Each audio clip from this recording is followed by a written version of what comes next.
एक कलेक्टर साहिबा छुट्टी पर अपने घर आए हुए थे। सादे कपड़ों में वे एक ऑटो रिक्शा में बैठकर कहीं जा रहे थे। रास्ते में एक चेक पोस्ट पर पुलिस ने ऑटो रिक्शा को रोक लिया। पुलिस कर्मियों ने ऑटो चालक से कागजात की मांग की और कमी निकालते हुए रिश्वत की मांग शुरू कर दी। पुलिस वाले ने कहा, तुम्हारे वाहन का इंश्योरेंस नहीं है, पॉल्यूशन सर्टिफिकेट नहीं है, चालान तो कटेगा ही। ऑटो चालक हाथ जोड़कर बोला, साहब मुझसे गलती हो गई, कागज मेरे पास है लेकिन घर पर छूट गए हैं, मैं कल दिखा दूंगा, कृपया माफ़ कर दीजिए मुझे। पुलिसकर्मी ने सख्ती से कहा, नहीं चालान तो कटेगा, अगर चालान नहीं कटवाना चाहते हो तो 2,000 रुपये दे दो। यह सब कलेक्टर साहिबा चुपचाप पूरी घटना देख रहे थे।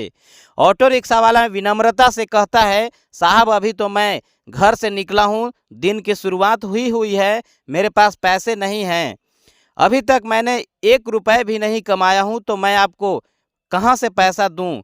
पुलिसकर्मी तंज कसते हुए जवाब देता है, तुमने कल तो कमाया होगा, वह पैसा कहाँ गया, उन्हीं पैसों में से दे दो। ऑटो चालक ने निराश स्वर में कहा, साहब वह पैसे तो कल ही खर्च हो गए, मेरे पास सच में पैसे नहीं हैं, आप मुझे माफ़ कर दीजिए, आगे से ऐसी गलती कभी नहीं करूँगा, मैं हमेशा अपने कागज साथ रखूँगा।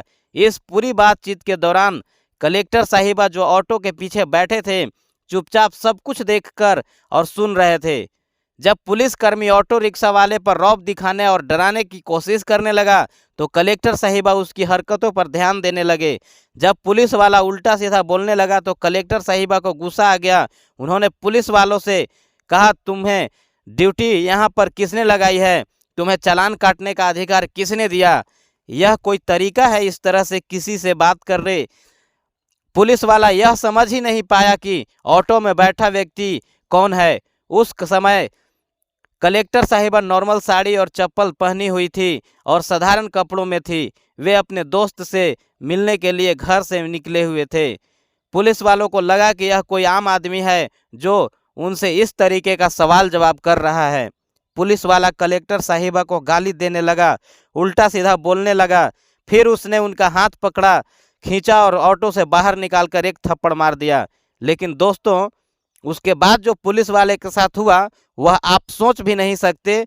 जब आप जानते तो आपके पैरों तले जमीन खिसक जाएगी। पुलिस वाला कलेक्टर साहिबा और उस ऑटो रिक्शा वाले को गिरफ्तार करके अपने थाने ले जाता है, लेकिन फिर भी कलेक्टर साहिबा अपनी पहचान नहीं बताते हैं और यह नहीं कहते हैं कि वह कलेक्टर है। लेकिन दोस्तों, उस रात ऐसा क्या हुआ कि पूरे थाने में हंगामा मच गया।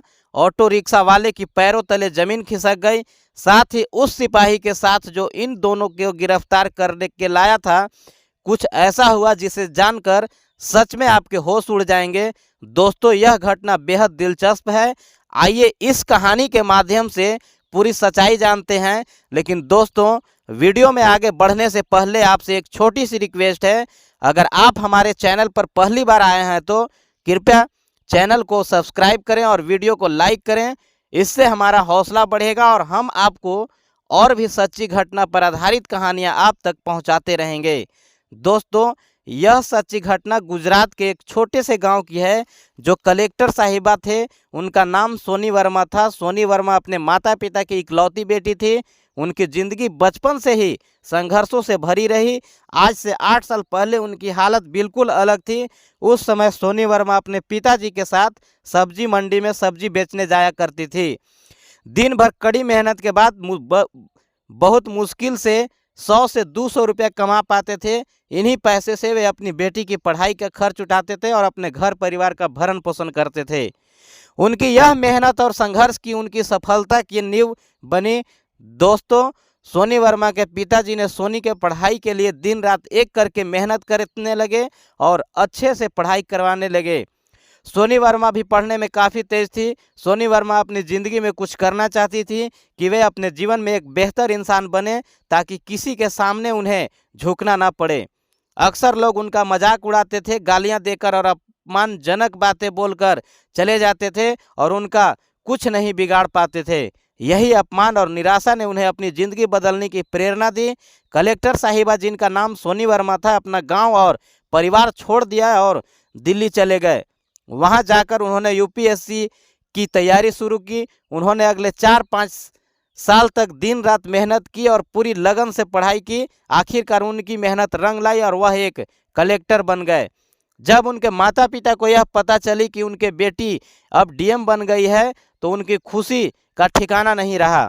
सोनी वर्मा इस खुशी को अपने माता पिता के साथ बांटना चाहते थे, क्योंकि उनके माता पिता ने उनके लिए कई मन्नतें मांगी थी। उन्होंने अपनी पूरी जिंदगी की कमाई अपनी बेटी की पढ़ाई पर खर्च कर दी थी और अपना सब कुछ निछावर कर दिया था। इसलिए सोनी वर्मा ने सोची कि ट्रेनिंग पर जाने से पहले वह घर जाकर अपने माता पिता से मिले और उनके साथ पूजा पाठ करवाएं, ताकि उनकी मन्नतें पूरी हो जाए और सब कुछ सही तरीके से आगे बढ़े। अब दोस्तों, कलेक्टर साहिबा अपने घर लौटने की तैयारी करते हैं और यहीं से एक नई कहानी शुरू होती है। कलेक्टर साहिबा अपने माता पिता से मिलने के लिए दिल्ली से अपने घर लौट आते हैं।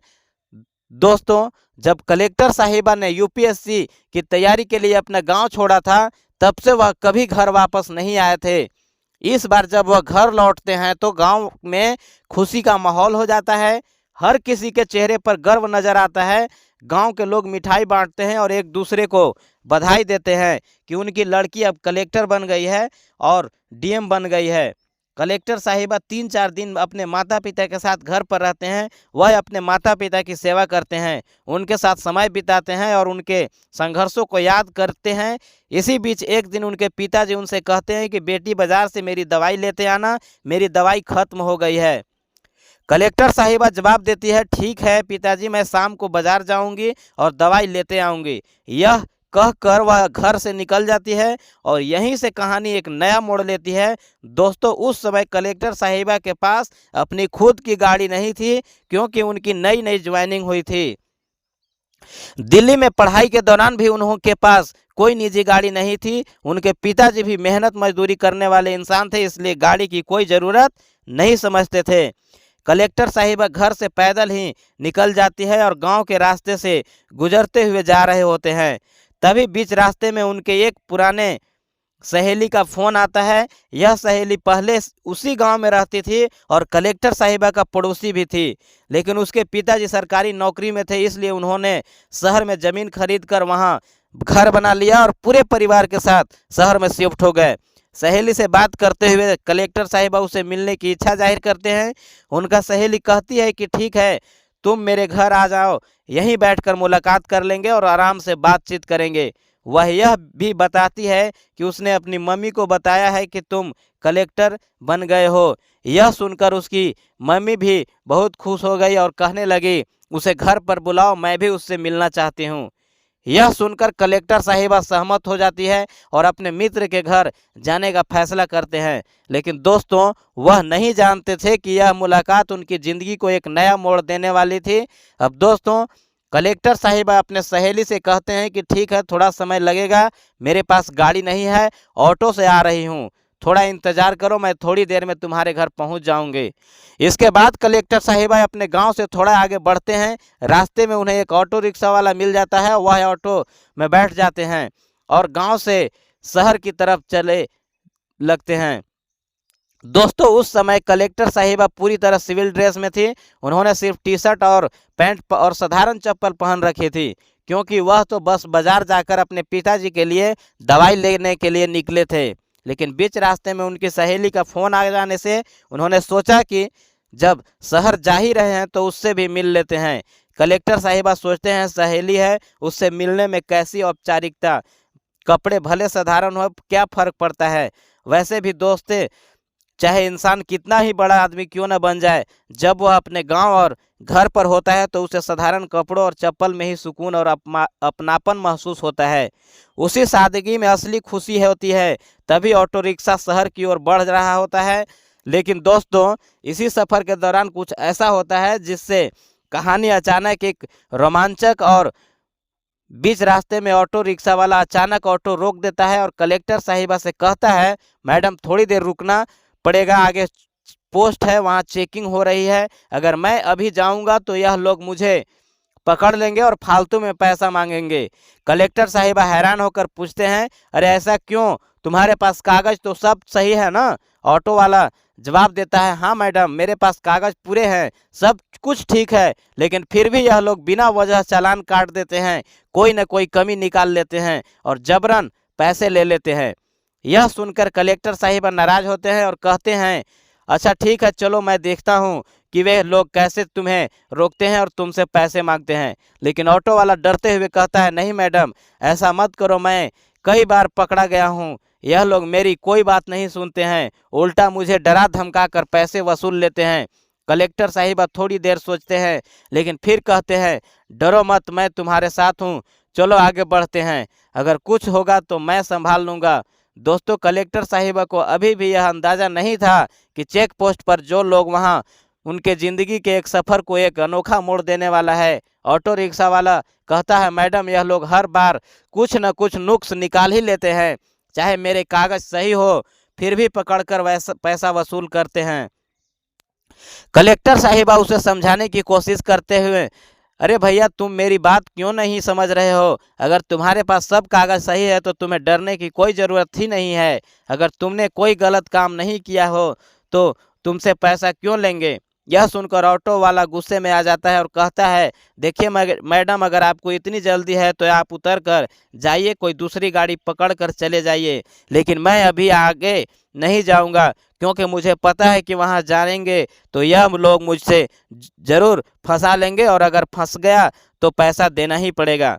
सच कहूँ, अभी मेरे पास पैसा भी नहीं है। ऑटो वाले की बात सुनकर कलेक्टर साहिबा सोच में पड़ जाते हैं। वह समझ जाते हैं कि ऑटो वाला अपने अनुभव के आधार पर बात कर रहा है और उसका डर वास्तविक है। फिर कलेक्टर साहिबा शांत होकर उसे अपने पास बुलाते हैं और समझाते हैं, देखो, तुम परेशान मत हो, अगर तुम्हारे पास सारे कागज सही हैं, गाड़ी का रजिस्ट्रेशन, इंश्योरेंस, लाइसेंस, तो तुम क्यों डरते हो? यह तुम्हारा अधिकार है कि तुम पुलिस से पूछो कि वे तुमसे पैसे क्यों मांग रहे हैं। अगर तुमने कोई गलती नहीं की है तो तुम्हें पैसा देने की ज़रूरत ही नहीं पड़ी।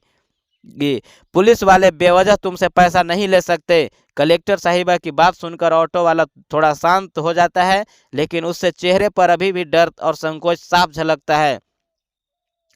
दोस्तों, कलेक्टर साहिबा ने भले ही उसे समझा लिया हो, लेकिन वे नहीं जानते थे कि आगे क्या होने वाला है। चेक पोस्ट पर उनका सामना ऐसी स्थिति से होगा जो सब कुछ बदल कर रख देगी। तब ऑटो रिक्शा वाला थोड़ा झिझकते हुए बोलता है, मैडम देखिए, कल मैं गाड़ी की सफाई कर रहा था, उसी दौरान गाड़ी के सारे कागज बाहर निकाले थे, लेकिन गलती से वे कागज घर पर ही छूट गए। अब अगर मैं वहां जाऊंगा तो वे लोग मुझसे कागज मांगेंगे और जब मैं कहूंगा कि कागज घर पर है तो वे चालान काटने के लिए कोई ना कोई बहाना बना ही लेंगे, इसलिए मैं नहीं जाना चाहता हूं। यह सुनकर कलेक्टर साहिबा थोड़ा गंभीर हो जाते हैं और कहते हैं, अच्छा एक बात बताओ, यह गाड़ी तुम्हारे नाम पर है और कागज भी तुम्हारे नाम पर है और कागज तुम्हारे घर पर है ही, यह सच बताना। जब ऑटो रिक्शा वाला कहता है, हाँ मैडम, मैं सही बोल रहा हूँ, गाड़ी मेरे नाम पर है, अभी 1 साल हुआ है मुझे यह गाड़ी लिए हुए और इसकी किस्त भी भर रहा हूँ, सब कुछ ठीक है, कोई भी दिक्कत नहीं है, लेकिन फिर भी यह लोग परेशान करते हैं और पैसा लेते हैं। तब कलेक्टर साहिबा कहते हैं, ठीक है, मैं गाड़ी के में पीछे बैठा हूँ, चलो जितना भी पैसा यह लोग तुमसे मांगेंगे वह सारा पैसा मैं तुम्हें दूंगा और तुम इनको दे देना, लेकिन तुम मुझे लेकर चलो, मुझे देखना है कि यह लोग तुमसे कितना पैसा मांग सकते हैं। अब ऑटो रिक्शा वाला भी मजबूर होकर कहता है, ठीक है, चलता हूँ, लेकिन जो भी पैसा ये लोग मांगेंगे वह सारा पैसा मैं नहीं दूंगा, आपको ही देना पड़ेगा। कलेक्टर साहिबा कहते हैं, ठीक है, मैं दे दूंगा, चलो। इस तरह से जब वे आगे बढ़ते हैं और जैसे ही बैरियर के पास पहुंचते हैं तो दोस्तों 3-4 कांस्टेबल वहां पर खड़े थे। उन्होंने ऑटो रिक्शा वाले को रोक लिया और साइड में गाड़ी लगाने के लिए कहा। ऑटो रिक्शा वाला तुरंत गाड़ी को साइड में लगा देता है। तभी वहाँ एक कांस्टेबल आता है और कहता है, गाड़ी का कागज दिखाओ। तब ऑटो रिक्शा वाला जवाब देता है, सर देखिए, हमारे पास गाड़ी के सारे कागज़ ठीक हैं, लेकिन एक छोटी सी समस्या है, घर पर मैंने गाड़ी का कागज़ छोड़ दिया है, रोज़ रोज़ लेकर आता हूं, लेकिन आज गलती से कागज़ भूल गया हूं, आज नहीं लाया हूं, लेकिन कभी और दिन आऊँगा तो आपको दिखा दूंगा। तब पुलिस वाला अपने मोबाइल में कुछ चेक करता है और चेक करने के बाद कहता है, तुम्हारी गाड़ी का पॉल्यूशन नहीं है और तुम्हारा गाड़ी का इंश्योरेंस भी फेल है, तुम चालान तो देखना ही पड़ेगा। अब ऑटो रिक्शा वाला हाथ जोड़कर माफ़ी मांगते हुए कहता है, साहब छोड़ दीजिए, गलती हो गई, कागज़ मैं लेकर आऊँगा, मैं आपको दिखा दूँगा, मेरा कागज़ ठीक है, कोई कमी नहीं है। तब पुलिस वाला कहता है, नहीं देखो, 1000 रुपया दे दो तो मैं तुम्हारा चालान नहीं काटूंगा और तुम्हें छोड़ दूंगा, तुम्हारा ज़्यादा पैसा भी खर्च नहीं होगा। अब ऑटो रिक्शा वाला रोने लगता है और कहता है, साहब अभी तो मैं घर से निकला हूँ कमाने के लिए, अभी मेरे पास 1 रुपये कमाई की नहीं हुई है, तो मैं आपको पैसे कैसे दे दूँ, और इसमें मेरी कोई गलती नहीं है, मैं आपसे पैसा क्यों दूँ। फिर पुलिस वाला उस ऑटो रिक्शा वाले को धमकी देने लगता है और गाली गलौज करने लगता है। पुलिस वाला कहता है, एक तो तुम गलती कर रहे हो, कागज नहीं दिखा रहे हो और ऊपर से बदतमीजी कर रहे हो। लेकिन दोस्तों, कलेक्टर साहिबा जो कि चुपचाप ऑटो के पीछे वाली सीट पर बैठे हुए थे और सब कुछ सुन रहे थे, कुछ नहीं बोल रहे थे। जब पुलिस वाला ऑटो रिक्शा वाले को 2-3 थप्पड़ मार देता है और गाली देने लगता है, तब कलेक्टर साहिबा उस पुलिस वाले से पूछते हैं, भाई एक बात बताओ, तुम्हारी ड्यूटी यहाँ पर किसने लगाई है और तुम्हें यह चालान काटने का अधिकार किसने दिया है, क्योंकि चालान काटने का अधिकार तो सिर्फ ट्रैफिक पुलिस को ही होता है, तुम्हें कौन बोला यह यहाँ पर चालान काटने के लिए। अब दोस्तों, पुलिस वाला पहले से ही ऑटो रिक्शा वाले पर गुस्से में था और उसका दिमाग खराब था। उसे लगता था कि यह कोई साधारण गांव की लड़की है जो शहर में जा रही है और शायद किसी काम से आ रही है। यही सोचकर पुलिस वाला कलेक्टर साहिबा का कॉलर पकड़ता है और पीछे वाली सीट से उन्हें खींचकर बाहर निकाल देता है। बाहर निकालने के बाद उन्हें धमकी देता है और कहता है, तुमको क्या मतलब है, तुमको जो काम करना है, जहाँ जाना है जाओ, अपना काम करो, मैं इससे बात कर रहा हूँ, बीच में बोलने की तुम्हें क्या ज़रूरत है। तब कलेक्टर साहिबा कहते हैं, अगर तुम्हें वर्दी मिल गई है तो इसका मतलब यह नहीं कि तुम जो चाहो वह करोगे, जिसको मारने का मन करेगा उसे मार दोगे और जिससे पैसा वसूलने का मन करेगा उससे वसूल लोगे, यही वर्दी का मतलब है। यह सब सुनकर पुलिस वाले को बहुत गुस्सा आ जाता है और वह कलेक्टर साहिबा को गिरफ्तार कर लेता है। वह कहता है, चलो यहाँ पर नहीं समझाऊंगा, तुम्हें थाने ले जाकर समझाता हूँ। अब कलेक्टर साहिबा भी चुप रहते हुए कहते हैं, ठीक है चलो, मैं भी तुम्हारे साथ थाने पर चलता हूँ और देखता हूँ कि वहाँ तुम मुझे क्या समझाओगे। मैं भी यही चाहता हूँ। इसके बाद पुलिस वाला ऑटो रिक्शा चालक और कलेक्टर साहिबा दोनों को गिरफ्तार कर लेता है। वे दोनों पुलिस स्टेशन पहुँचते हैं, लेकिन जैसे ही कलेक्टर साहिबा पुलिस स्टेशन पहुँचते हैं, एक सिपाही उन्हें पहचान लेता है। वह तुरंत उनके पास जाकर उन्हें सैल्यूट करने लगता है और कहता है, साहब अरे आप यहाँ पर कैसे आ गए हैं और यह आपके साथ क्या कर रहे हैं, आप कैसे गिरफ्तार हो गए, क्या मतलब हुआ, सब कुछ बताइए। तब कलेक्टर साहिबा मुस्कुराते हुए कहते हैं, अरे नहीं नहीं, कोई बात नहीं, बस थोड़ी सी गलतफहमी हो गई है। सिपाही फिर थोड़ी देर चुप रहता है और कलेक्टर साहिबा की स्थिति को देखकर वह कुछ नहीं पूछता है, लेकिन उसका चेहरा साफ बताता है कि उसे अभी भी समझ में नहीं आ रहा था कि यह सब कैसे हो गया। थोड़ी देर में सारी गलतफहमी दूर हो जाती है। दोस्तों, वह कांस्टेबल सल्यूट करके साइड में हो जाता है। जब पुलिस वाला यह देखता है कि थाने का ही कांस्टेबल कलेक्टर साहिबा का सल्यूट कर रहा है, उनसे साहब कह रहा है और पूछ रहा है, मैडम आपको गिरफ्तार क्यों किया गया है, तो दोस्तों उसके पैरों के नीचे से ज़मीन खिसक जाती है। उस समय उसे कुछ समझ नहीं आता है कि आखिरकार उसके सामने क्या हो रहा है। ऑटो रिक्शा वाला भी उस समय पूरी स्थिति को समझ नहीं पाता कि वहां पर क्या चल रहा है। तब कलेक्टर साहिबा ने उस पुलिस वाले को 2 थप्पड़ मारती है और थाने में मौजूद सभी सिपाहियों को एक जगह बुलाते हैं और समझाते हैं कि आप लोग अगर अपने शहर में इस तरीके से काम करेंगे तो बताइए यहाँ की जनता पुलिस से क्या उम्मीद रखेगी। कलेक्टर साहिबा गुस्से में कहते हैं, शायद आप लोगों ने जैसे पुलिस वाले के कारण ही पूरी पुलिस टीम बदनाम होती है। इस ऑटो रिक्शा वाले की कोई गलती नहीं थी, लेकिन फिर भी आप इससे 1000 रुपये मांग रहे थे। अगर यह पूरा दिन मेहनत करेगा तो उसे 1000 रुपया नहीं मिलेंगे, लेकिन आप बिना कुछ किए बस झटके में उससे 1000 निकाल लेंगे और अपनी पॉकेट में रख लेंगे। क्या आपको ड्यूटी के दौरान यही सिखाया गया है? फिर कलेक्टर साहिबा उस सिपाही से कहते हैं, अगर मैं इस ऑटो रिक्शा वाले के साथ नहीं बैठा होता, अगर मैं इस पोस्ट पर नौकरी नहीं करता, तो मुझे यह सारी बातें नहीं पता होती। आप लोग मुझसे इसके साथ साथ फंसाकर जेल में डाल देते, तब मेरी ज़िंदगी बर्बाद हो जाती और जानती कि आप लोग कितने लोगों के साथ यह सब हरकतें करते होंगे। अब दोनों वहां पर बहुत ज़्यादा हंगामा खड़ा हो जाता है, बहुत सारी जांच बैठा दी जाती है, तरह तरह की कार्रवाई होती है। फिलहाल वहां पर 1-2 दिन तक सभी स्टाफ के लोग परेशान रहते हैं और पूरे थाने में दहशत का माहौल बन जाता है। लेकिन दोस्तों, धीरे धीरे जांच आगे बढ़ती है और अंत में निष्कर्ष यही निकलता है कि जो पुलिस वाला कलेक्टर साहिबा के साथ बदतमीजी कर रहा था, उसे नौकरी से निकाल दिया जाता है और उसे निलंबित कर दिया जाता है और उसकी सज़ा उसे मिल जाती है। अब दोस्तों, वह पुलिस वाला अपने घर बैठकर अपने पड़ोसियों और दोस्तों रिश्तेदारों से नज़रें चुराता है और सोचता है कि उसे अपनी ज़िंदगी में पैसे कमाने और अपनी ज़िंदगी को सही तरीके से जीने की आवश्यकता है। दोस्तों, ऐसे लोगों के साथ ऐसा ही होना चाहिए, तभी वे अपनी गलतियों से सीख पाएंगे और एक बेहतर इंसान बन सकेंगे। दोस्तों, इस घटना को सुनने के बाद आप लोग क्या कहना चाहेंगे, अपनी राय कमेंट बॉक्स में ज़रूर बताइएगा। दोस्तों, इस कहानी को सुनने का मेरा उद्देश्य किसी को परेशान करना, किसी की भावनाओं के आहत करना या किसी का दिल दुखाना नहीं था, बल्कि मेरा उद्देश्य आपको जागरूक, सचेत और सतर्क करना था। इस पूरी घटना को सुनकर आपका मन सोचने पर मजबूर हो गया होगा। ऐसी ही और कहानियों के लिए हमारे चैनल को लाइक, शेयर और सब्सक्राइब जरूर करें। आपकी क्या राय है, कृपया अपनी राय निष्पक्षता से के साथ कमेंट बॉक्स में ज़रूर दें। जहां भी रहें, सचेत और सुरक्षित रहें। कहानी को अंत तक देखने के लिए आप सबों को बहुत बहुत धन्यवाद।